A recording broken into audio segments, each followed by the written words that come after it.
Distinguished Minister, Excellencies, colleagues and friends, good morning.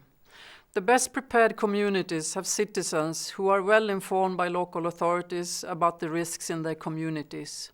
They know that it's a shared responsibility between themselves and the government to manage the risks. When they receive an early warning signal from authorities that an event is about to hit, they take it seriously and are ready to follow the government's advice. This was how thousands of lives were saved when Typhoon Maggie struck Vietnam last year. People were well drilled on what to expect when the riverbank burst, and many people managed to save themselves compared to typhoons from the past. And there are many other examples, of course. Very often, behind such communities are local government units whose land use planning and management systems incorporates disaster risk reduction. For them, planning starts with understanding the risks inherent in their habitat. Every bit of new knowledge they gain is passed on to communities through education drives, through the drills, preparedness measures, and this is how risk reduction and river management must intersect.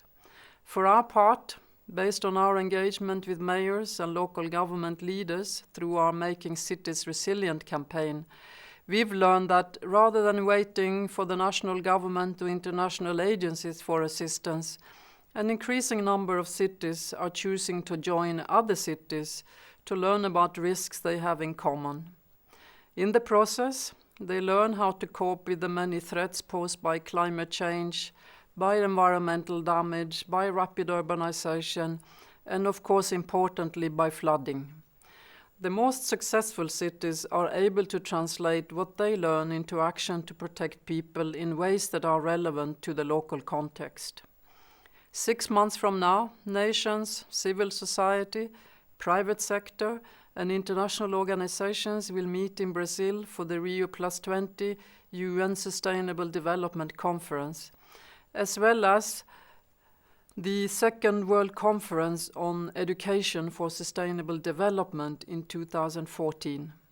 These events will be our opportunity to present a strong case to the larger international community on behalf of local governments that disaster risk reduction is no longer a choice. It's a clear imperative that cannot be ignored.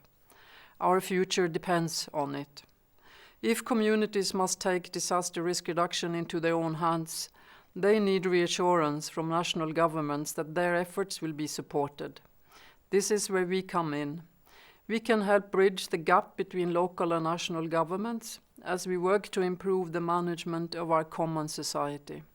For now, I wish you a very successful and productive session in Paris, and I thank you for your attention to this important matter.